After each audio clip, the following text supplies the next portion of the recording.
Et bonjour à tous, c'est Olivier, j'espère que vous allez bien.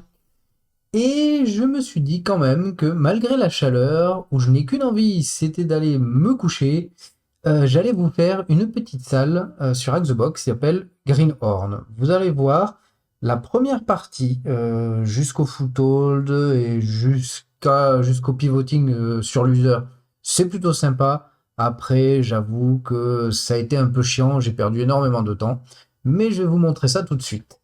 Alors, la salle est lancée, on a une adresse IP, donc vous le savez, première étape, on va faire un petit Nmapper sur cette adresse IP.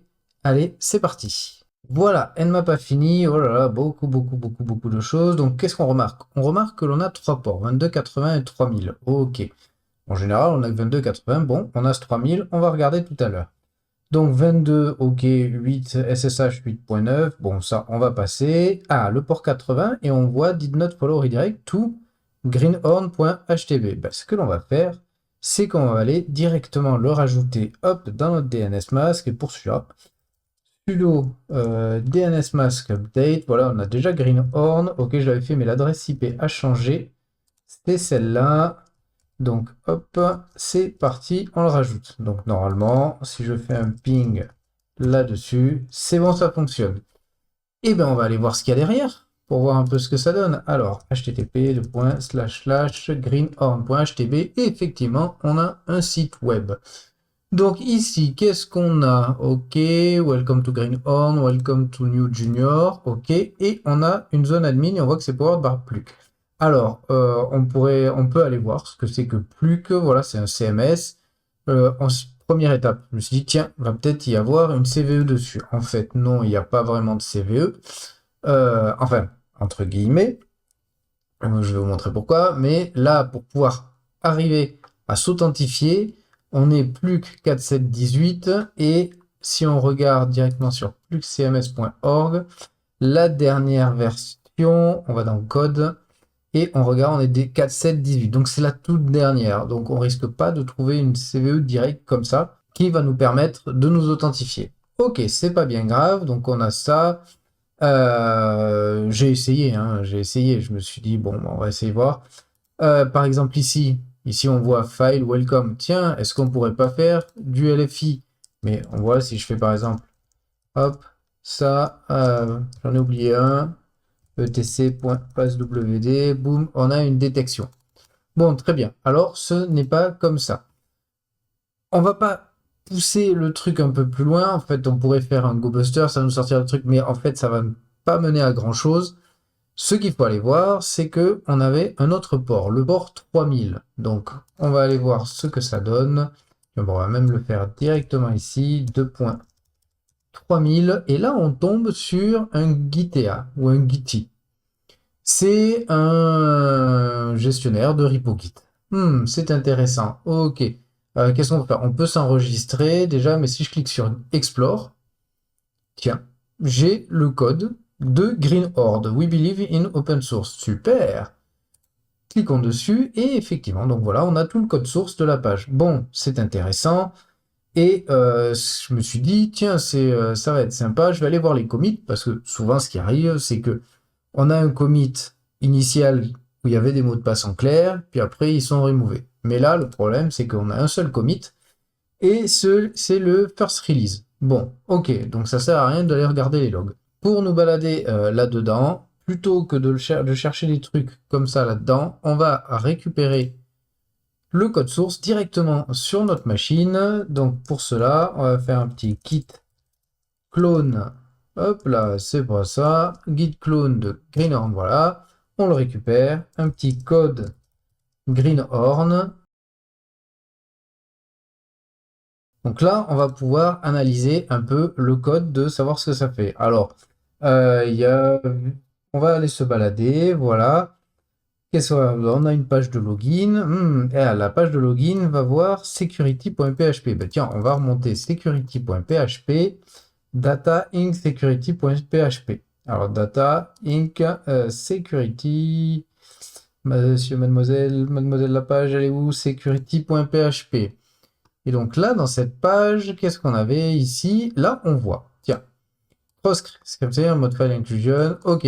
En fait, on a ici la page, la condition qui check si on fait pas du LFI. Ce qui nous a retourné la page, ah mais non, je sais pas si je l'ai plus affiché, la page qui nous dit une tentative de hack, voilà, hacking attempt has been detected. Ok, je me suis dit peut-être qu'on peut essayer de trouver un moyen de bypass ce truc-là en analysant. En fait, non, c'est pas du tout ça qu'il faut faire. Il faut juste continuer à se balader et on va aller voir dans des settings. Et en fait, si on regarde dans les settings, on a plusieurs trucs qui nous définissent des paramètres, options, ok. Là, bah tiens, on obtient peut-être un identifiant, admin greenhorn, ok.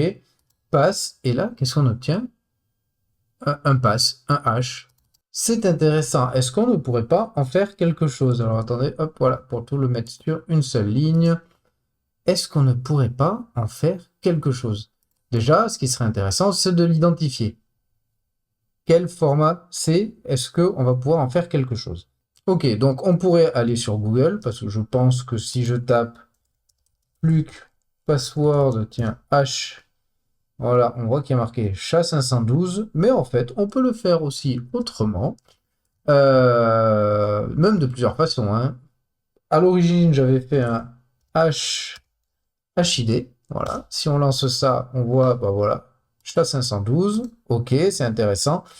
Puis après, j'ai utilisé John, mais j'ai envie pour cette vidéo qu'on change un peu de John et qu'on utilise H4. Pour cela, H4 aussi nous permet d'identifier les H comme ça, et pour cela, on va juste taper donc H4, c'est tiret ou juste tiret? Bon, c'est pas grave, si je fais juste H4, ah, mais c'est pas possible. Je crois que c'est la chaleur là en ce moment, H4, hop, H4, help. Voilà, on va ouvrir toute l'aide. Voilà, blablabla. On va remonter tout par où? Par où, par où, par où, par où, par où? Où est-ce que je l'avais vu? Là, voilà, par là. Je crois que j'étais tombé dessus. Identify. Voilà, identify et le H. Bon, ben, on va l'utiliser. Hop, on va retourner en bas. Donc, on va refaire H4. Identify. Alors oui, bien sûr, avant toute chose, VI de H, hop, on va mettre là-dedans notre H qui est ici, hop, vient là, très bien. Et donc on va repartir sur le Identify et on va mettre notre H.text. Et là voilà, il fait un autodetect. Et en fait, le gros avantage là-dessus, c'est qu'en plus, il nous donne le numéro. Le petit numéro à utiliser pour H4. Donc on a chat de 512, ok. On a eu la confirmation via Google, très bien. Et bien maintenant, ce qu'on va faire, c'est qu'on va lancer H4 là-dessus. Donc on avait dit 1700, donc "-m", le mode, c'est 1700. L'attaque, le "-a", ça va être 0. En fait, c'est le mode straight, c'est le mode par word list, mais c'est le mode par défaut, donc on va pas l'indiquer. Donc qu'est-ce qu'on veut craquer? On veut craquer notre h.text, et avec quel word list? Bien, user, share, word list, et RockU. Voilà, la classique. Et on le lance. Et là, bingo. Voilà, il a fini, il a trouvé notre hash, et on a un joli mot de passe qui s'appelle I love you 1. Voilà, donc H4 a bien fonctionné. On va l'enregistrer ici pour pas le perdre. Et bien si maintenant on a le mot de passe admin, qu'est-ce qu'on fait? On va retourner là-dessus. Là, on va aller sur admin, hop, rentrer le mot de passe, login, et qu'est-ce qu'on voit? Password correct, logging you in. Ça prend un peu de temps, on va attendre. Voilà, on est logué. Donc, ici, on va pouvoir se balader. Sur les tentatives faites, on s'est dit peut-être que en allant éditer une page et en mettant du code PHP, mais en fait, non. Parce que, en fait, si on regarde... pourquoi manage image page, page. Ah non, mais manage file non plus. Ben, je peux pas avoir, mais juste. Ah, mais si, elles sont là, les pages. Voilà, mais si j'en édite une, voilà, on voit que c'est juste du texte simple et que ça prend pas le PHP. On peut essayer. Si par exemple, ici, on mettait hop, un petit code PHP qui fait echo Écho coucou, hop, point virgule, on ferme notre balise. Si je fais, il est où le bouton save? Save and exit, et que je vais aller voir ma page, vous voyez, il n'est pas interprété. C'est du PHP. Ok, c'est pas bien grave, donc ça, on peut pas le faire. Manage file. Ah, peut-être que l'on peut uploader un fichier. Alors, on va essayer d'uploader un River Shell. Enfin, cp, voilà, ref.php là-dedans. Je vais faire un petit VI du ref.php exprès. Donc déjà tout ça, on n'en a pas besoin. Hop, on le supprime. Et ici, on va mettre notre adresse IP. Hop, alors notre adresse IP 10 10 14 25, 10 10 14 25. On sauvegarde et on va aller upload ça. Allez, c'est parti. On va revenir là. Alors, on est dans le temp. Je l'ai où Greenhorn? Il est là, Greenhorn. Allez, c'est parti. Ref.php. Et on upload. Très bien. Le problème, c'est qu'il nous a collé un point de texte dessus. On peut analyser la requête GitHub, la requête sur Burp. On s'aperçoit qu'en fait, bah, c'est pas à l'envoi que c'est renommé, c'est une fois sur le serveur. Donc en fait, ça sert à rien. On peut faire voir le fichier. Voilà, on va avoir du code texte. Bon, très bien. Si c'est pas par là. On peut essayer toujours d'aller prendre la version et vous allez voir en fait après on a quelques indices de comment il faut faire. Si on tape ça, exploit, hop hop hop, on voit qu'il y a bien un remote code execution dessus. Remote shell upload, où est-ce qu'on pourrait avoir une petite doc sympa qui explique. Ça parle, se faire, ça va rater. Donc non, c'est pas là. Ici, on a une petite vidéo qui nous montre. Donc, en fait, vous pouvez regarder les vidéos. Là, je vais pas lancer. Je suis dans une VM Kali. Ça va pas très bien rendre. Et puis, on n'est là pas là pour ça. Où en fait, on nous explique que c'est via les modules. Les modules, on peut envoyer un fichier à exécuter via les modules du site. Ok. Donc, c'est là-dedans. Ou en fait, qu'est-ce qu'on va faire? Add module to website. Non, vas-y. Je peux l'avoir, l'autre. Hop. Là, je vais faire. Hop, je vais retourner dans module. Pourquoi j'ai plus le new add module to website? Voilà. Pourquoi ça venait pas ça? Si je clique sur module, ah ouais. Hop, c'est ici manage module. Voilà. Bouf, je me suis perdu, dis donc. Donc on a ici où on peut envoyer des modules. Qu'est-ce qu'un module? En fait, c'est juste un fichier zip. Et ce qu'on lui envoie dans le fichier zip, il va l'ouvrir et exécuter ce qui est à l'intérieur du fichier zip. Donc vous l'aurez compris, nous ce que l'on va faire, ben, on va zipper notre ref.php. Donc pour cela, zip, donc le nom du zip, ref, ça va être ref.zip, et dedans on met notre ref.php.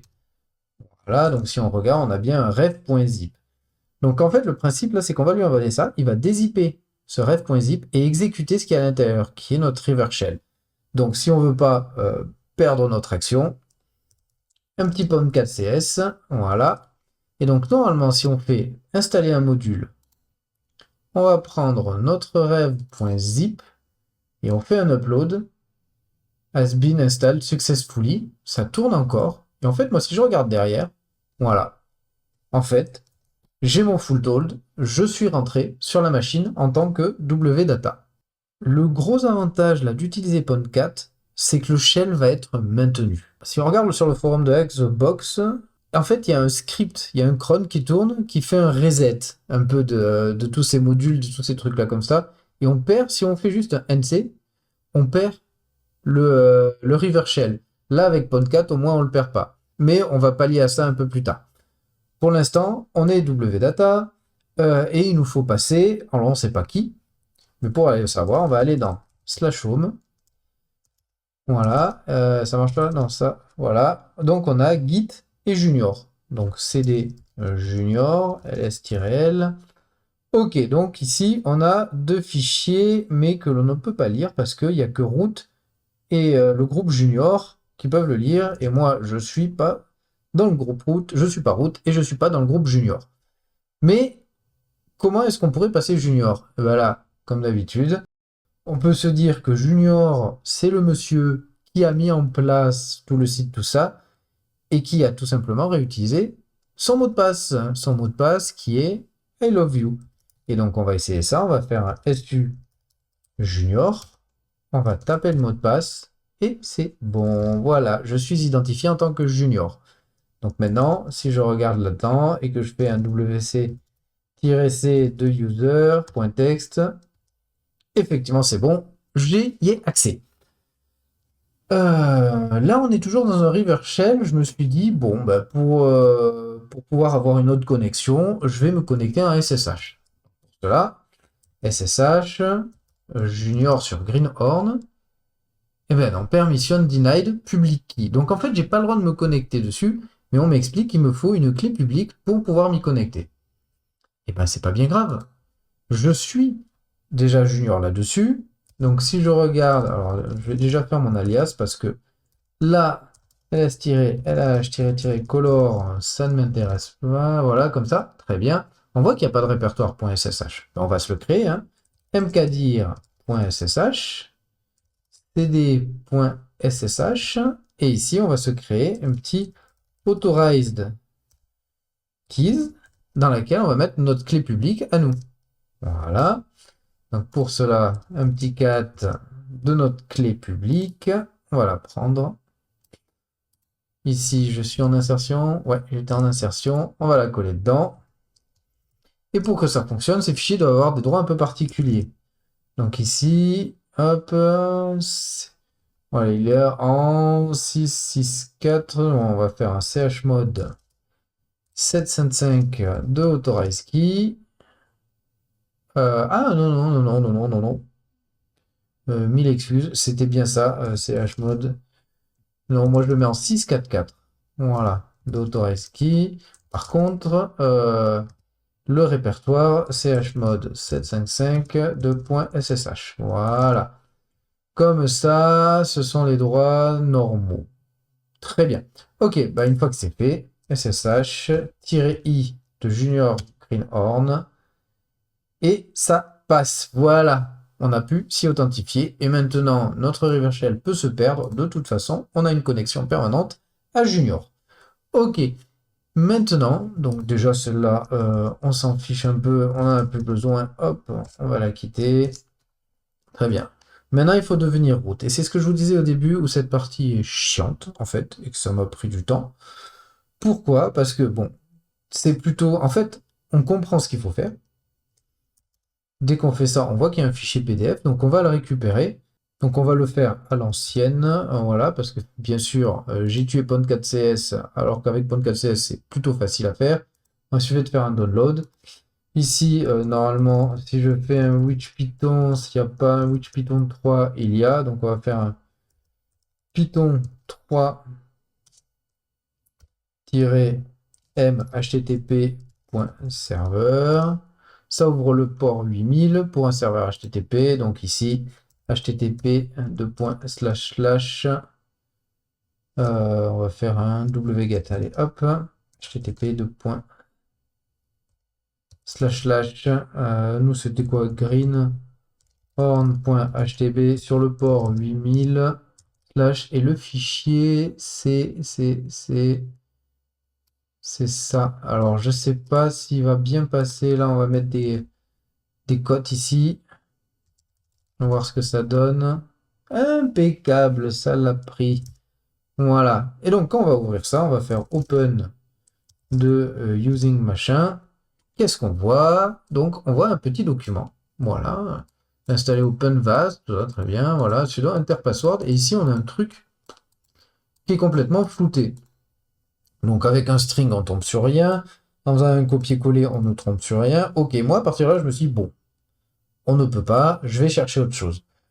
J'ai lancé l'InPeas, l'InPeas m'a sorti que le fichier Gitea, on peut aller le voir ici, c'était dans, attends, si je fais un witch Gitea, voilà, c'est là. Si je fais un ll de ce fichier, alias ll égale ls-lh-color, voilà, on peut voir qu'il est, la personne l'a mis en 777. Je me suis dit, c'est cool. S'il y a moyen que je le remplace par un autre fichier, je vais pouvoir y mettre un malware, en fait, un truc malveillant. Mais en fait, comme il est en cours d'utilisation, par exemple, moi je me suis dit je vais faire un vi slash temp slash test ici. Ici j'avais mis un chmod plus s slash bin slash bash. Et j'avais essayé de faire un cp slash temp slash test dans ça. Et mais on peut pas, text file is busy. Et donc là aussi, je me suis dit, bon, bah tant pis. Et puis au bout d'un moment où je trouvais rien, je me suis dit, est-ce que je ne pourrais pas en fait arriver à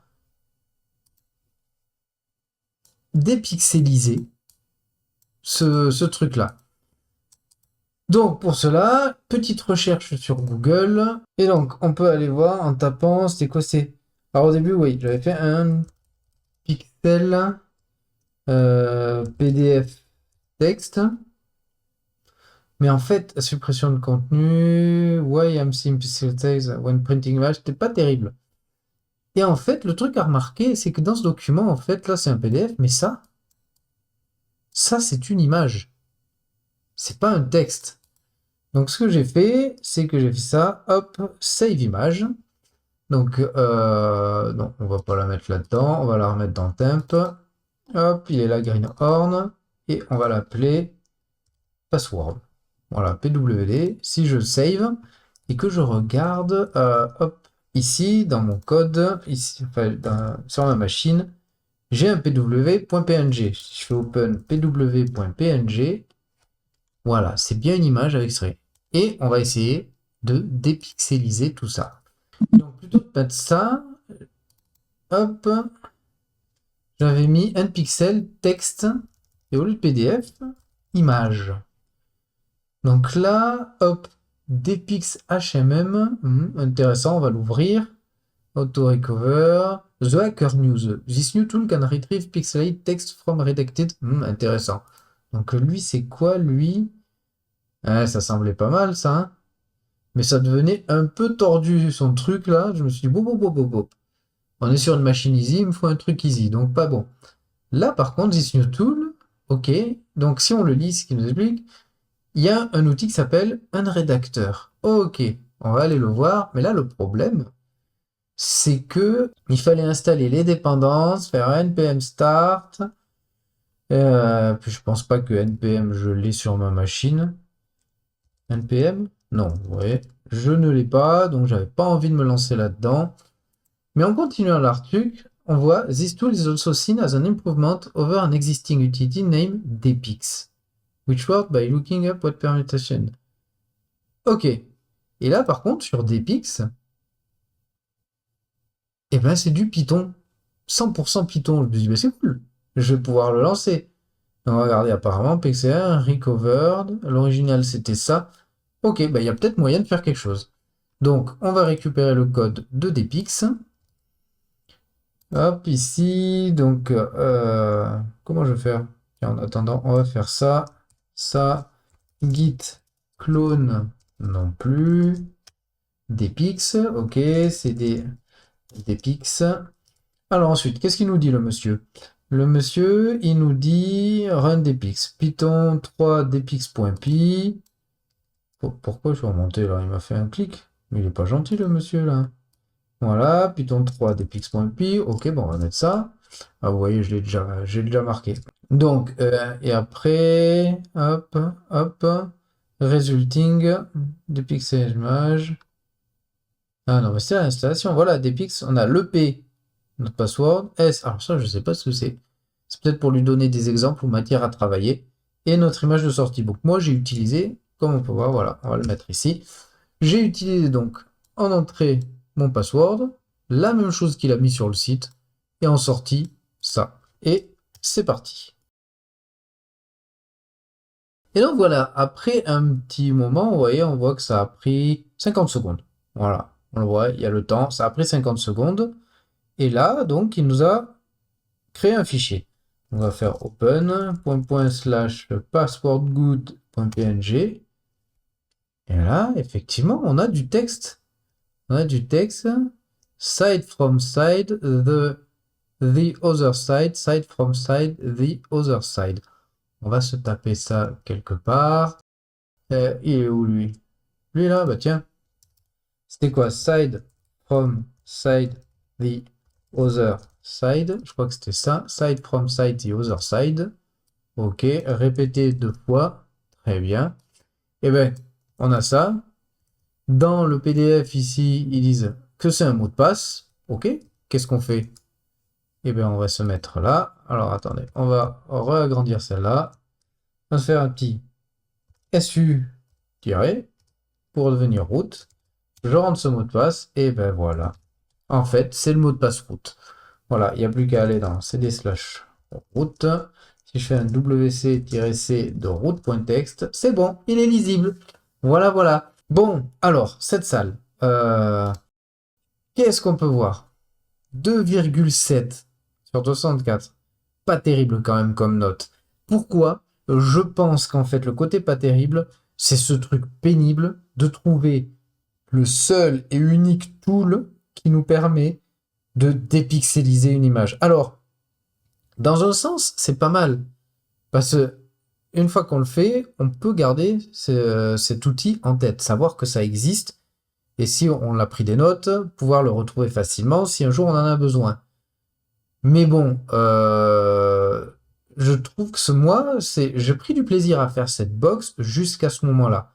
Et là, en fait, j'ai trouvé ça très chiant de trouver le seul et unique tool qui permet de le faire. Voilà, voilà. Bon, ben j'espère que cette vidéo vous a plu et je vous dis à très bientôt. Tchuss!